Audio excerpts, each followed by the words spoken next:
वो पार्टी जो भ्रष्टाचार के खिलाफ हम सबसे मजबूत लड़ाई लड़ेंगे, कट्टर ईमानदार हैं, वो आती है कि इस्तीफा होना चाहिए पहले, कार्रवाई बाद में होनी चाहिए। और जब कार्रवाई हो रही है तब आप कह रहे हैं कि जिस घोटाले के लिए हो रही है उससे तो हमें पता ही नहीं, हमें जानकारी ही नहीं है। सुमित जी, मेरी आवाज मिल रही है आपको? जी मैम।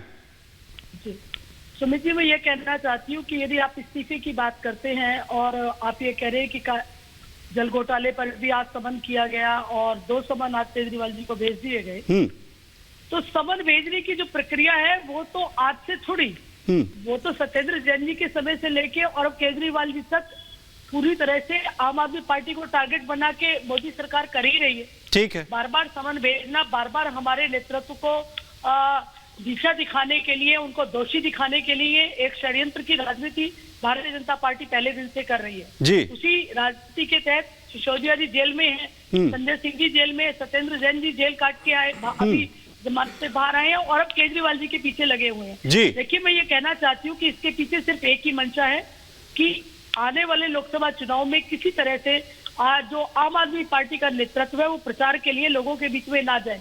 कारण ये है क्योंकि देश में आज इस समय सबसे ज्यादा मुखर, मैडम वो यही कह रहे हैं, वो यही कह रहे हैं, बीजेपी ये कह रही है कि हर राज्य में कभी ना कभी जो है वो चुनाव होता ही है और इस देश की तो नियति है। 11 राज्यों के चुनाव इससे पहले हुए, गुजरात का चुनाव हुआ, कर्नाटक का जो है वो चुनाव हुआ, अब जो है लोकसभा चुनाव है, उसके बाद दिल्ली का चुनाव आ जाएगा, हरियाणा का चुनाव होगा। उससे पहले भी आप लोग यही कह रहे थे। वो कह रहे हैं कि सिर्फ हर बार सिर्फ यही अपने आप में बचाव के लिए, क्या ईडी सीबीआई वो काम करना बंद कर रहे हैं? बीजेपी कह रही है क्या उन्हें मना कर दें कि नहीं अभी काम मत करो?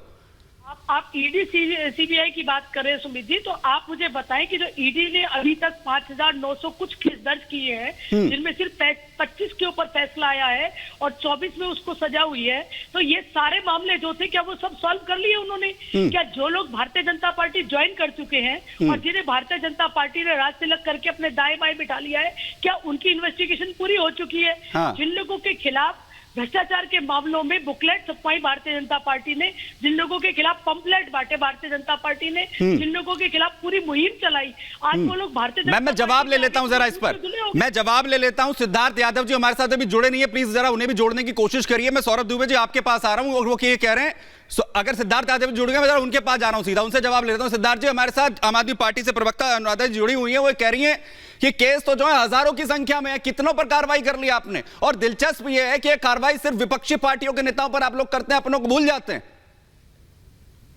देखिए, सबसे पहली बात तो ये अच्छा है कि आज पहली बार किसी विपक्ष के प्रवक्ता ने सच फैक्ट बताए।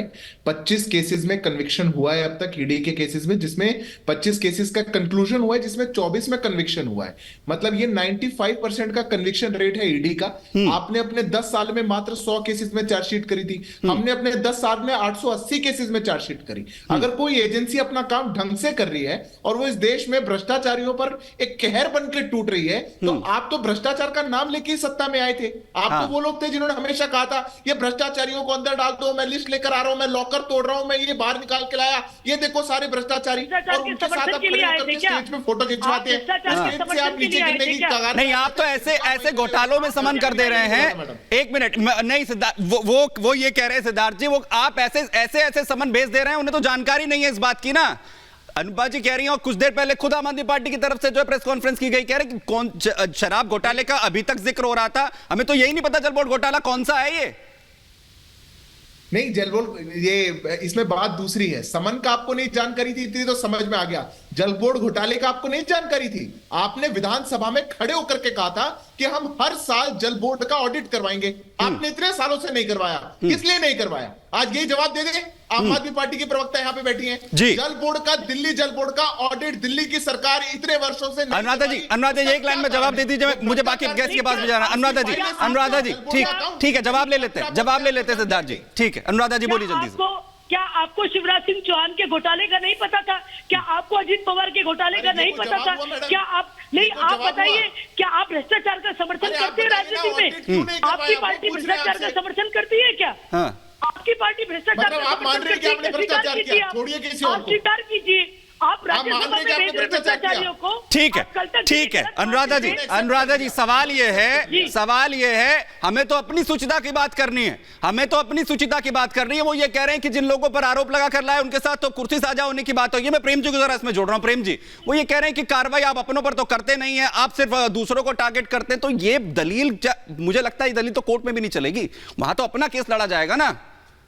देखिए सुमित जी, बात क्या है कि समन बुलाना तो सिंपल पूछताछ की बात होनी चाहिए, होती है, लेकिन इस पे किसी को दिक्कत भी नहीं होनी चाहिए। ठीक है। पर जिस तरीके से पीएमएलए में एक्ट डाला गया है कि समन के दौरान जब ईडी के पास जब किसी को पूछती है तो अरविंद केजरीवाल है वो, तो होता क्या है कि उसी पर ये जिम्मेदारी हो जाती है कि वो साबित करे कि निर्दोष हैं। ठीक है। इसका फायदा उठाते हुए कोई सीबीआई से जांच नहीं, कोई लोग दूसरे से जांच नहीं, किसी भी तरीके से ईडी को डाल दिया जाता है। अब भूपेश बघेल का याद है ना, वहां चुनाव हो रहा था, चुनाव से पहले कितना बड़ा हंगामा कर दिया, चार्जशीट गई ना, भूपेश बघेल का नाम नहीं किसी और का नाम है। अब चुप है, चुनाव खत्म, बात खत्म। ये तो केवल चुनाव में आप इस्तेमाल कर, देश का चुनाव हो रहा है, अरविंद केजरीवाल से डर लग रहा है, तो अरविंद केजरीवाल को एक डर लग रहा है, हाउस एवेन्यू कोर्ट ने डर लग रहा है, ये मेन चीज है। और जो प्रेम जी जिक्र कर रहे हैं, ये आम आदमी पार्टी भी जिक्र कर रही है, जो है दुबे जी,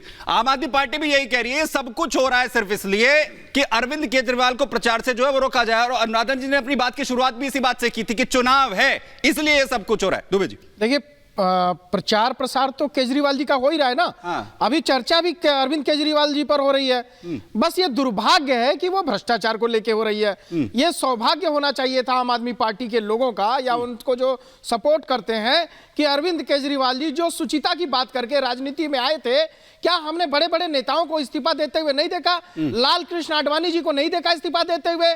स्वर्गीय अटल बिहारी वाजपेयी एक वोट के लिए उन्होंने सरकार अपनी छोड़ दी, नहीं बनाना वाजिब नहीं समझा, वो दिन भी हमने देखा है। तो जो अरविंद केजरीवाल जी अन्ना आंदोलन से निकले थे, रामलीला के मैदान से चिल्ला करके कह रहे थे कि जी अगर आरोप लगता है सबसे पहले इस्तीफा मैं दूंगा, मेरे नेताओं के ऊपर अगर आरोप लगेगा तो वो इस्तीफा पहले देंगे, उसके बाद आप जांच कराइए। ये अरविंद केजरीवाल जी के भाषण मैं यूट्यूब पे सुनवा दूं आपको। और आज जब भ्रष्टाचार, जब ईडी छापे मार रही है, देखिए अगर आप भ्रष्टाचार करेंगे तो ईडी ही आपको पकड़ने जाएगी। यानी जब खुद पर कार्रवाई हो रही है, जब खुद पर कार्रवाई हो रही है, अनुपम जी मैं इस सवाल के साथ ही आऊंगा आप पर। बीजेपी ये कह रही है कि जब खुद पर कार्रवाई हो रही है तब जो है नियम कायदे कानून जो है बदल गए हैं, अब युद्ध किस तरीके से होगा और कैसे जो है जंग जीती जाएगी उसके लिए नियम कायदे जो है बदल दीजिए। और मैं यहां पर कांग्रेस को लाना चाहता हूं, अजय अरोड़ा जी, आप लोग तो वो हैं जो खुद जो है शराब घोटाला मामले को लेकर सड़कों पर उतरे, माकन साहब वो हैं जिन्होंने सबसे पहले जो है आवाज उठाई, तो कार्रवाई होनी चाहिए ना, इसमें तो कोई दिक्कत नहीं है।